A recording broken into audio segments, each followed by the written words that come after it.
do not make Lagos State, southwestern part of Nigeria, your home. This is from the Oduas group warning the recently deposed Emir of Kano State, Emir Sanusi Lamido. 2.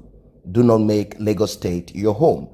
The deposed former Emir of Kano, Sanusi Mohammed Sanusi, has been warned not to contemplate living permanently in Lagos as he moved from Awe village in Nasarawa State.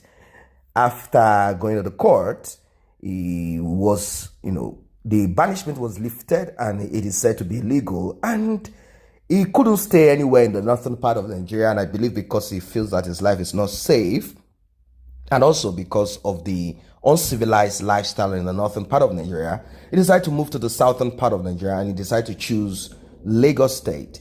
In a statement issued on Saturday, the Aokoya, the pan-Yoruba group, said Sanusi's plan of relocating to Lagos, one of Yoruba chief cities, is unhealthy for the culture and heritage of the Yoruba people. They are asking him not to settle in Lagos. They are asking him to go back to Nasarawa State, Kano State, Kaduna State, or any other states where he will find succor, or where the culture and his heritage actually is. Well, in a statement issued on Saturday, they said all of this. They said, "We caution you not to relocate and live permanently in Lagos. As a former Emir of Kano, you have over 50 cities and villages you can live in the north. We do not want cattle herdsmen from the north, pillaging and being a menace, kidnapping and all of that in the south. And of course, you folks have taken over just mostly everything in this administration." And the next is a deposed king, Emir, coming to Lagos. We don't want any of this. That is just the message that they are sending. As a former Emir of Kano, you have over 50 cities in the north that you can relocate to. You do not need to come and live in Lagos. When the Alaafin of Oyo was deposed, he did not choose Sokoto or Kano State to live. He actually looked for a place in his own region that he can actually stay in. Why would you come to the south of Nigeria? Why is the south the cooling spot for you folks to come into? Aokoya said Sanusi's plot of relocating to Lagos is a conscious attempt to challenge the dominion of Yoruba Obas, traditional institutions, and possibly use the opportunity to build a counter-Fulani emirate in Yoruba land. And they are not interested in such. They want him out, go back to the north. The group said, "We are aware that Sanusi coming to Lagos will draw many of his supporters to Lagos. They will be going to pay homage to him in Lagos, and we do not want any of this. It will be an opportunity for him to coordinate Fulani activities in the southwest. The millions of Fulani people in Lagos will seek to pay homage to him and defer to him as he becomes the major stakeholders in the southwest traditional and cultural affairs. This will have short and long-term implications for cultural and social equilibrium in Lagos and the entire Yoruba land. All over history, Fulani settlement anywhere have led to pains and anguish, not to talk of someone with penchant for Fulani supremacy." The statement was signed by Aokoya official Colonel Abimbola Suwomi, retired. Now that's a very crucial point.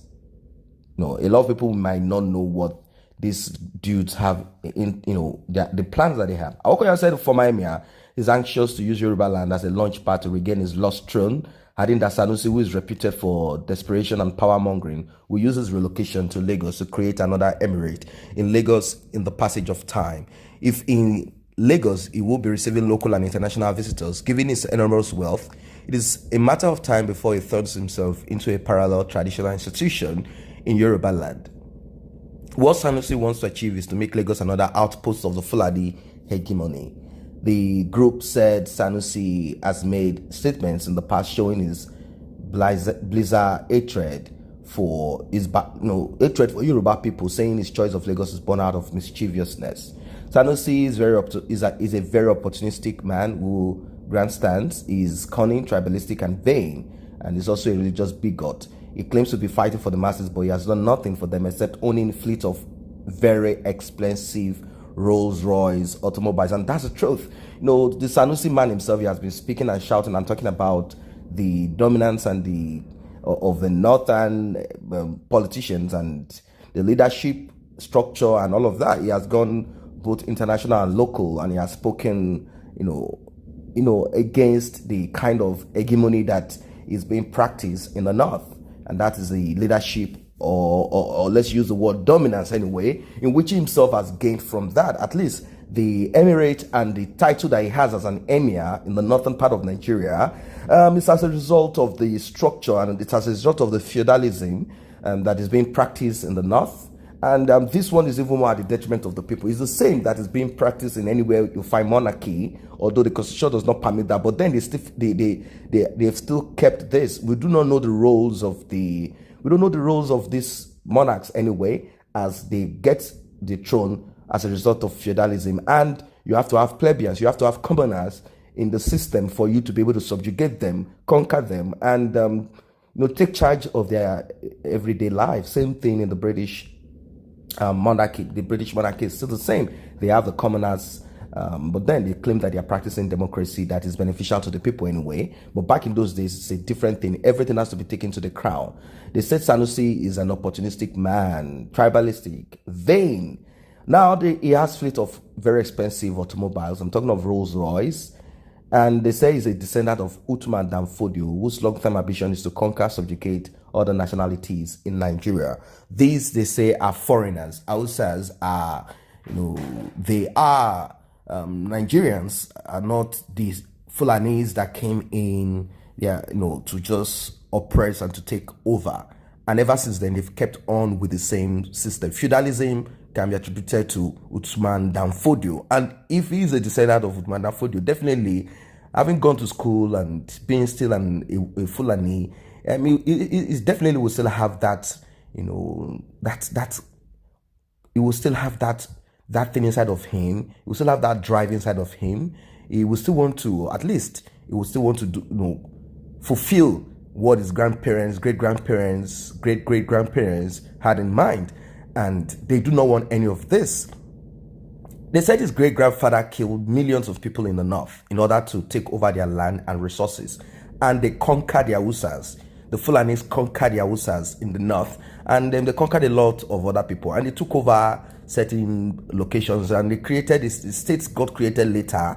And they kept on with the system there. The people in Kanu are not, they are not all Fulanis. Some of them are Hausas, but the Fulanis took over them, and the Fulanis kept on ruling over them, and they got into the politics of Nigeria, and they've kept on and on till date, dictating to the people that are, indigenous to that land. And, Hausas, like I said, are indigenous to Nigeria, not this, Fulanis that you find everywhere in West Africa and some other parts of the of Africa, where they have penetrated, and the business they do is to take their cows everywhere. Those are the commoners, the plebeians. And also the next thing they do is to try to subjugate people, try to conquer people, and try to be the leader, the ruler, because they feel that they are warriors and they can fight and they are ready to do just everything. But then this is a new dispensation anyway. It's a dispensation where such activities of Hausa Fulanis can be quelled, can be shut down, not what it is at the moment. Mr. Sanusi has not at any time condemned these crimes that his his ancestors have been involved in, except nursing the ambition to be the custodian of the blood-stained crown. He said that is all he needs to be a custodian, and he has been kicked out of that position. The platform that he chose to correct the ills of the society where he comes from, it's not the best position anyway. So his preference for Lagos can only spell doom for the political economy and the culture of the Yoruba people. They said he was allegedly part of the reason why certain groups of people were killed in the northern part of Nigeria, a woman and other people, as a result of the Islamic, the fanatical, the way the North can be fanatical when it comes to religion. Some of them, they said that he was part of the people that was pushing and preaching this fanatical kind of Islam.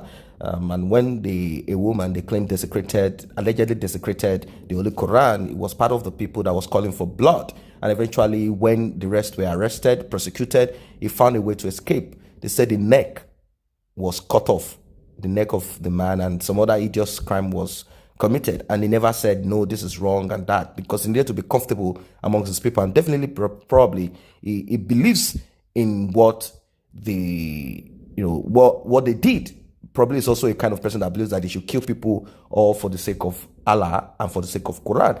If he's that kind of person, then he's not fit to be president. He's not fit to be anything than just what he is. That's what it is for now. If you're not a member of this channel, let's grow together by you being, by you tapping on the subscription button and the red notification icon. And if you're already a member, I say a very big thank you for the support. Thanks for staying.